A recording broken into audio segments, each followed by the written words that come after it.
আসসালামু আলাইকুম ওয়া রাহমাতুল্লাহি ওয়া বারাকাতুহু। শাহে মদিনা দরবারের পক্ষ থেকে আজ আপনাদের মাঝে আরেকটি নতুন আলোচনা নিয়ে হাজির হয়েছি। সে বিষয়টি হলো পীরের সাথে ভক্তের গোপন আলাপ, পীরের সাথে মুরিদের গোপন আলাপ। এই বিষয় নিয়ে আজকে আলোচনা শুরু করা যাক। চ্যানেলে যারা আছেন, ভিডিওগুলি নিয়মিত দেখেন দেশ কিংবা প্রবাস থেকে, সকলকে আন্তরিক মোবারকবাদ জানাই। আর যারা চ্যানেলটিতে নতুন আছেন, সাবস্ক্রাইব করে বেল আইকনটি বাজিয়ে পাশে থাকুন। আসুন আলোচনা করা যাক। আলোচনা করছি পীরের সাথে মুরিদের গোপন আলাপ। এখন আগে বিস্তারিত আলোচনা করব। ভিডিওটি কিন্তু শুরু থেকে শেষ পর্যন্ত দেখবেন, না হলে হয়তো কিন্তু কোনো আলোচনা একটা পয়েন্ট আপনি হারিয়ে যেতে পারেন। যদি কোনো আলোচনা আপনি হারিয়ে ফেলেন, তাহলে একটা কথায় আপনার জীবনের জন্য হারিয়ে গেলেন। সেই জন্য বলছি পীরের সাথে মুরিদের গোপন আলাপ। এখন পীর শব্দের অর্থ কি, মুরিদ শব্দের অর্থ কি, এই বিষয় নিয়ে আগে আলোচনা করব। পীর ফার্সি শব্দ, আরবিতে হচ্ছে মুর্শিদ, বাংলা হচ্ছে পথপ্রদর্শক। আর মুরিদ এটা ফার্সি শব্দ। মুরিদ অর্থ হচ্ছে অনুসারী, অনুগামী, যার দেখানো পথে চলি তাকে মুরিদ বলা হয়। যে অনুগত, তাকে অনুসরণ করে, যাকে ফলো করে, যার মহব্বত সহব্বত হৃদয়ে সদা সর্বদাই অন্তরে থাকে, একে মুরিদ বলা হয়। এখন পীরের সাথে মুরিদের গোপন আলাপ, এটা কি? অনেক মানুষ আসলে আশ্চর্য হয়ে যায়, বুঝে না পীরের সাথে মুরিদের গোপন আলাপ। স্বাভাবিক বিষয়, আমি আমার মুর্শিদের সাথে গোপনে আলাপ করব, আমি কাউকে রাখবো না কাছে। আমি আমার মুর্শিদের সাথে মোলাকাত করব, সাক্ষাৎ করব, দিদার লাভ করব, আমি কাউকে সাথে রাখবো না। হতে পারে সেটা হুজুরি কলবের নামাজ, আমি জানবো। হতে পারে এটা দিল কাবার নামাজ, আমি জানবো। হতে পারে মারিফতের নামাজ, এটা জানবো। হতে পারে মারিফতের সেজদা, এটা আমি জানবো। হতে পারে মারিফতের নূর, আমি এই বিষয়ে তার কাছে আমি বুঝবো। হতে পারে আপনার সিনাই এলেন ট্রান্সফার, এটা আমি তার কাছ থেকে অর্জন করব। হতে পারে যে মানব দেহের কাবা এবং মানব দেহের আসওয়াদ পাথর নিয়ে কথা, বিভিন্ন মারিফত জগতের কথাগুলি আমি বলবো। হতে পারে তার সাথে আমি তার খেদমত করব, তার একটু সেবা করব, তার চরণের ধুলি নিয়ে, তার চরণ মোবারকের ধুলি আমি একটু নিব, নিয়ে অঙ্গে মালিশ করব, অঙ্গে থামি মাখাইব। হতে পারে এমন হতে পারে আমি আমার মুর্শিদের সাথে তাওয়াজ্জুহ এবং ফায়েজের মাধ্যমে আমি অনেক উপরের দিকে এগিয়ে নেওয়ার চেষ্টা করব, আমি খেদমত করব। যে কোনো বিষয় হতে পারে, যে কোনো বিষয়ে আপনি আলোচনা করতে পারেন। এটা হলো আপনার ব্যক্তিগত ব্যাপার, আমার ব্যক্তিগত ব্যাপার। এখন পীরের সাথে মুরিদের গোপন আলাপ, বললাম যে পীরের সাথে মুরিদের যে গোপন আলাপটা, সেটা হলো যার যার মনের ভিতর থেকে যে কাহেস আছে, যে জ্বালা আছে, যে যন্ত্রণা আছে, যে জিনিসের সে অভাব আছে, যে জিনিসের অভাবে সে ভুগতেছে এবং যে জিনিসটার আশায় সে ঘুরতেছে, তার কলব সংশোধন হতে পারে, হৃদয় জাগ্রত করার জন্য হতে পারে, তার দেহটাকে পবিত্র বানানোর জন্য হতে পারে। অর্থাৎ যে যে জিনিসের অভাব আছে, যে যে জিনিস পান নাই, সেটাই যায় মুর্শিদের সাথে শেয়ার করুন। এটাই হলো তার মুরিদের গোপন আলাপ। মুরিদের গোপন আলাপ অন্য কিছু না। যেমন কাউকে সাথে নেওয়া যায় না, যেমন আম সবার সামনে বলা যায়, খাস কিছু কিছু মানুষ সামনে নিয়ে বলা যায়। আর হচ্ছে খাসুল কাজ, আমি আপনি, আমি তুমি, তুমি আমি, এখানে কোনো নাই, এখানে কোনো এবং নাই।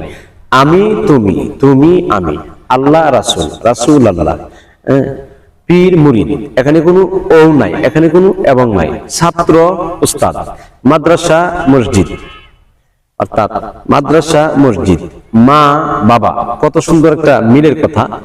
দেখেন আমি আবারও বলছি, আল্লাহ রাসূল, মা বাবা, পীর মুরিদ, নামাজ রোজা, এরপরে আপনার মসজিদ মাদ্রাসা, এক একটার সাথে এক একটা মিল আছে। তখন এক একটার সাথে এক একটা মিল এই জন্য আছে, এক একটার প্রতি এক একটার মহাব্বত, মায়ায় জড়ানো আছে। আল্লাহ তাআলা মায়ায় জড়ায়া পৃথিবীটাকে সুন্দর করে সাজাইলেন। এই মায়ায় জড়ানো থেকে আমরা দূরে সরে আসছি বিদায় আমরা তরিকাকে বুঝি না। আর তরিকাকে না বোঝার কারণে কিন্তু আমরা নিজেদের মধ্যে হঠাৎ কিছু শুনলে পীর মুরিদের ব্যাপারে একটু চমকে যাই। হয়তো একজন বায়াত গ্রহণ করলে, স্বামী যদি বায়াত গ্রহণ করে, স্ত্রী শুনতে পারে না, ছেলেরা শুনতে পারে না, মেয়েরা শুনতে পারে না।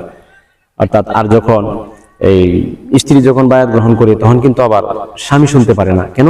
এই রাস্তায় সে আসে নাই, এই পথে সে কদম দেয় নাই। না দেওয়ার কারণে কিন্তু তার কাছে অবুঝ মনে হয় এবং সংকোচ মনে হয়। আর এই সংকোচ মনে হওয়ার কারণে কিন্তু তার কাছে একটা ঘৃণাতে পরিণত হয়। আসলে ঘৃণাতে পরিণত হইলেই দেখা গেল মানুষটা তখন মুমিন থাকে না, কাফিরে পরিণত হয়ে যায়। কারণ শরীয়ত তরিকত হাকিকত মারিফত, শরীয়তে নামাজ রোজা আছে, তরিকতে নামাজ রোজা আছে, হাকিকতে নামাজ রোজা আছে, মারিফতে নামাজ রোজা আছে, কিন্তু এক একটার ধাপ এক এক রকম, এক একটার কাজ এক এক রকম। এই জন্য না বোঝার কারণে কিন্তু সমাজে ফিতনা হয় বেশি। সেজন্য এগিয়ে আসুন, একজন হক্কানি রব্বানি মুর্শিদের সন্ধানে আপনি চলে আসুন।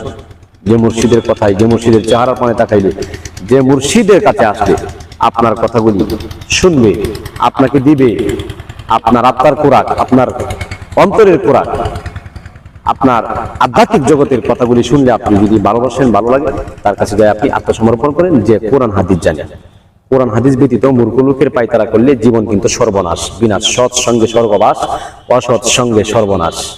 পীরের কিন্তু অভাব নাই, কিন্তু এলেনে পীরের অভাব আছে। পীরের অভাব নাই। চিশতিয়া দরবারের পীর আছে, মুজাদ্দিদের দরবারের পীর আছে, কত দরবারের পীর আছে। বাবা আছেন পীর, ছেলে হয়েছি পীর, বুদ্ধিতায় বসছি, কিন্তু এলেম নাই, সালান নাই, সবকই বলতে পারে না তার সবকটা কোন জায়গায় রাখা আছে, কোন জায়গায় সে ঘুরতেছে। এজন্য এলেমে অর্জনকারী, এলেম অর্জনকারী যারা শরীয়তের এলেমের পাশাপাশি যাদের আধ্যাত্মিক মারিফতের এলেম আছে, কোরআন হাদিস নিজে পড়তে পারে, অন্যদের বুঝাইতে পারে, সহি শুদ্ধভাবে একজন আলেম, যাকে গ্র্যান্ডেড আলেম বলে সমাজে তাকে সমাজে জানে, এবং গ্র্যান্ডেড আলেম বইলা তাকে মানুষ চিনে, এরকম একজন হকানি রব্বানি ওলি আল্লাহর কাছে বায়াত হয়ে আপনারা বায়াত রাসূল গ্রহণ করবেন।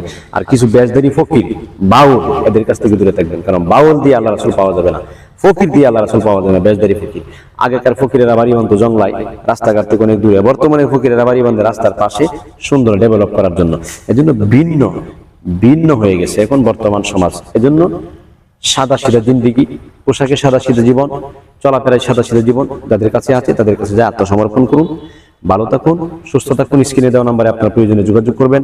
শাহে মদিনা দরবারের পক্ষ থেকে সবসময় যারা নিয়মিত ভিডিও দেখেন সকলের প্রতি আন্তরিক আমার সর্বক্ষণই দোয়া থাকে, এবং প্রবাস যারা আছেন, বিদেশ থাকেন, চাকরি বাকরি করেন, সকলের কাজকর্মের জন্য অন্তর থেকে দোয়া করি।